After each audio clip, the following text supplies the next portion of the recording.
الحمد لله رب العالمين الصلاة والسلام على خاتم النبيين وعلى آله وصحبه أجمعين أما بعد فأعوذ بالله من الشيطان الرجيم بسم الله الرحمن الرحيم قال الله تعالى في سورة البقرة ولقد علمتم الذين اعتدوا منكم في السبت فقلنا لهم كونوا قردة خاسئين ترجمہ اور تم ان لوگوں کو خوب جانتے ہو جو تم میں سے ہفتے کے دن مچھلی کا شکار کرنے میں حد سے تجاوز کر گئے تھے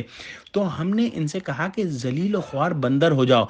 بنی اسرائیل کو ہفتہ کا دن اللہ سبحانہ تعالیٰ نے عبادت کے لیے مخصوص کیا تھا اور ان کو کسی بھی قسم کے دنیاوی کام سے منع فرمایا تھا، جس طرح سے اللہ سبحانہ تعالیٰ نے سورہ جمعہ میں امت مسلمہ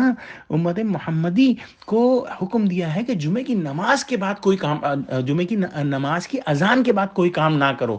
تو یہ بہت آسانی ہے شریعت محمدی میں، شریعت موسوی کے اندر پورے ہفتے کے دن کوئی کام کرنے کی اجازت نہیں تھی اور صرف عبادت کرنا تھی۔ اب یہ جو لوگ تھے یہ دریا کے کنارے واقع تھے، رہتے تھے، اور اللہ سبحانہ وتعالیٰ نے ان پر جو ہے ایک آزمائش بھیجی، اور اس کا ذکر جو ہے وہ سورہ الاعراف کی آیت نمبر 163 کے اندر ہے۔ ترجمہ: اور ان سے اس گاؤں کا حال تو پوچھو جب جو لب دریا واقع تھا، جب یہ لوگ ہفتے کے دن کے بارے میں حد سے تجاوز کرنے لگے، یعنی اس وقت کہ ان کے ہفتے کے دن مچھلیاں ان کے سامنے پانی کے اوپر آتی اور جب ہفتے کا دن نہ ہوتا تو نہ آتی۔ اس طرح ہم نے ان لوگوں کو ان نافرمانیوں کے سبب آزمائش میں ڈالنے لگے۔ تو اللہ سبحانہ تعالیٰ نے ان کی آزمائش کی اور ہفتے کے دن ان کے سامنے مچھلیاں آ جاتی تھیں، تو انہوں نے کیا کیا کہ حیلہ کیا، اور وہ حیلہ کیا کیا کہ جمعے کے دن اپنے کانٹے اور جال جو ہے وہ ڈال دیتے تھے، اور اسی طرح سے جمعے کے دن جو ہے وہ گڑھے کھود دیتے تھے جس کے اندر پانی جمع کر لیتے تھے، جس میں مچھلیاں آ جاتی تھیں، اور پھر ہفتے کے دن ان کو نہیں پکڑتے تھے بلکہ اتوار کے دن ان کو جو ہے وہ جا کے پکڑتے تھے۔ گویا انہوں نے جو شریعت کا ایک حکم تھا اس کو مذاق بنا لیا اور اس کے اندر حیلہ جو ہے وہ یہ کر لیا، جس کی وجہ سے اللہ سبحانہ وتعالیٰ نے ان پر عذاب نازل فرمایا اور ان کو ذلیل و خوار بندر بنا دیا۔ تفسیر ابن کثیر میں حضرت ابن عباس رضی اللہ تعالیٰ عنہ سے نقل کیا گیا ہے کہ ہفتے کے دن زیادتی کرنے والے بندر بنا دیے گئے اور خنزیر بھی، ان میں جو جوان تھے وہ بندر ہو گئے اور جو بوڑھے تھے وہ خنزیر بنا دیے گئے۔ حضرت ابن عباس رضی اللہ تعالیٰ عنہ سے یہ بھی منقول ہے کہ جو قوم مسخ ہوئی تھی وہ مسخ شدہ حالت میں 3 دن سے زیادہ نہیں رہی، ان 3 دنوں میں انہوں نے نہ کچھ کھایا اور نہ پیا اور ان کی نسل بھی نہیں چلی۔ یہ جو بندروں اور خنزیروں کی نسلیں آج موجود ہیں یہ ان مسخ شدہ قوموں کی نسلیں نہیں ہیں، بلکہ یہ سب اللہ سبحانہ وتعالیٰ کی مستقل مخلوق ہیں۔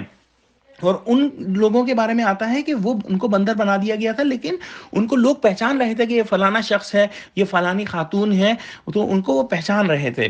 اللہ سبحانہ وتعالیٰ نے جو احکام دیے ہیں ان احکام کے اندر حیلے بازی جو ہے وہ بہت ہی خطرناک جو ہے وہ عمل ہے اور وہ کبھی بھی نہیں کرنا چاہیے۔ حضور صلی اللہ علیہ وسلم نے ایک حدیث میں فرمایا ہے کہ ایسا وقت آئے گا کہ لوگ جو ہے شراب کو حلال کر لیں گے۔ ان سے پوچھا گیا کہ اللہ سبحانہ وتعالیٰ نے تو اس کو حرام کیا ہے تو وہ کیسے ایسا کر لیں گے؟ آپ صلی اللہ علیہ وسلم نے فرمایا کہ وہ شراب کا دوسرا نام رکھ لیں گے اور اس طرح اس کو حلال کر لیں گے۔ چنانچہ ہم دیکھتے ہیں کہ آج کل ایسی باتیں سننے میں آ رہی ہیں کہ شراب پیتے ہیں لیکن اس کا دوسرا نام رکھ لیا ہے، سود لیتے ہیں لیکن اس کا نام نفع رکھ لیا ہے، زکوٰۃ کی ادائیگی سے بچنے کے لیے مختلف تدبیریں کرتے ہیں، تصویریں اور مورتیاں حلال کرنے کے لیے حیلے تراشتے ہیں، داڑھی مونڈنے کے جواز کے لیے حجتیں نکالتے ہیں۔ اللہ تعالیٰ ہم کو ایسی حجتوں سے اور ایسے حیلوں سے محفوظ رکھے، کیونکہ اس کی بہت ہی سخت سزا جو ہے بنی اسرائیل کو دی گئی، اور جو ہے اس کا جو ہے وہ سورہ اعراف میں ذکر ہے، اس کے علاوہ سورہ مائدہ کے اندر بھی اس کا ذکر ہے۔ اگلی آیت میں اللہ سبحانہ وتعالیٰ جو ہے وہ فرما رہے ہیں کہ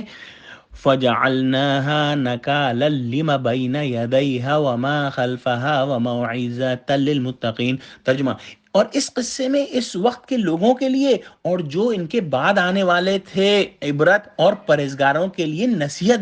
بنا دیا۔ تو گویا ہم کو جو ہے وہ نصیحت اس واقعے سے پکڑنی ہے کہ ہم اپنے دین میں، اپنے پیارے جو ہے وہ دین کے اندر اس کے احکام میں کوئی حیلہ جو ہے وہ نہ کریں، کوئی جو ہے بہانے بازی اس کے اندر جو ہے نہ تراشنے کی کوشش کریں۔ اور ظاہر ہے جو اس وقت کے لوگ تھے ان کے لیے بھی یہ بہت بڑا جو ہے وہ نشانی تھی، اور ان سے پہلے ان کے بعد جتنے بھی لوگ آئے ان کے لیے یہ بہت بڑی نشانی تھی۔ تو اللہ تعالیٰ سے دعا ہے کہ اللہ سبحانہ و تعالیٰ ہم کو قرآن کے احکام کو سمجھنے اور ان پر عمل کرنے والا بنائے. آمین. وآخر دعوانا الحمد للہ رب العالمین. السلام علیکم و رحمۃ اللہ وبرکاتہ.